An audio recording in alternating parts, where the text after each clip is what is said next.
mekanisme yang berlaku. Karena mekanisme pergantian pejabat baik itu eselon 2, eselon 3 tetap harus tempuh melalui mekanisme peperjakan. Artinya harus ada pertimbangan kepangkatan, kelayakan dan lain sebagainya. Yang dilakukan hari ini itu sangat jauh sekali dari aturan-aturan yang ada.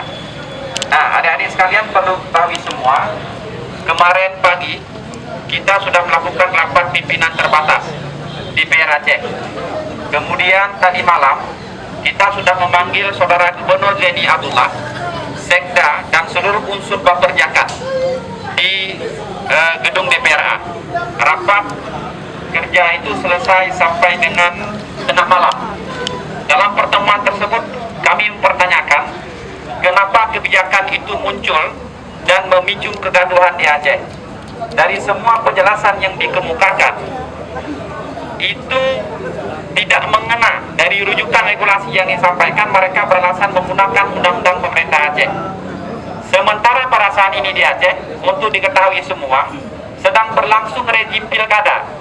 Rejim pilkada itu maka dia mengacu kepada Undang-Undang Nomor 10 2016. Maka mutasi yang dilakukan oleh pejabat itu 6 bulan menjelang penetapan atau berakhir masa jabatan tidak dibenarkan kecuali ada surat izin tertulis dari Mendagri. Sementara dalam Undang-Undang Pemerintah Aceh pasal 119 itu tidak mengatur menyangkut dengan mekanisme dan prosedur mutasi pengangkatan pejabat oleh gubernur incumbent, tetapi itu boleh dilakukan oleh gubernur non-incumbent. Maka oleh karena itu, karena Saudara Zaini Abdullah sekarang ini adalah gubernur incumbent, itu sangat tidak beretika, baik dari sisi pemerintahan maupun dari sisi hukum.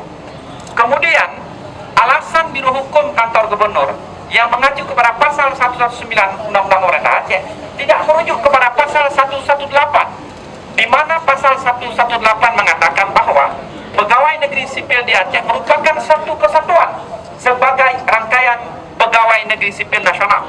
Maka oleh karena itu, jika merujuk kepada 118, proses ini harus mengacu kepada Undang-Undang Nomor 5 tahun 2014 tentang aparatur sipil negara. Kalau mengacu kepada ini, maka ada pertentangan yang dilakukan dalam kebijakan ini melawan hukum. Ini sangat berbahaya. Implikasinya apa? Kepada pejabat-pejabat yang sudah dikukuhkan itu, berani tidak mereka melakukan eksekusi anggaran? Berani tidak mereka melakukan tanda tangan di dokumen-dokumen keuangan? Nanti di kemudian hari, setelah ada rekomendasi dari Komisi Aparatur Sipil Negara KASN, kemudian pembatalan dari Kementerian Dalam Negeri, ini akan memunculkan persoalan keuangan di kemudian hari ketika diperiksa oleh Badan Keuangan Negara, kemudian ketika diperiksa oleh pihak inspektorat.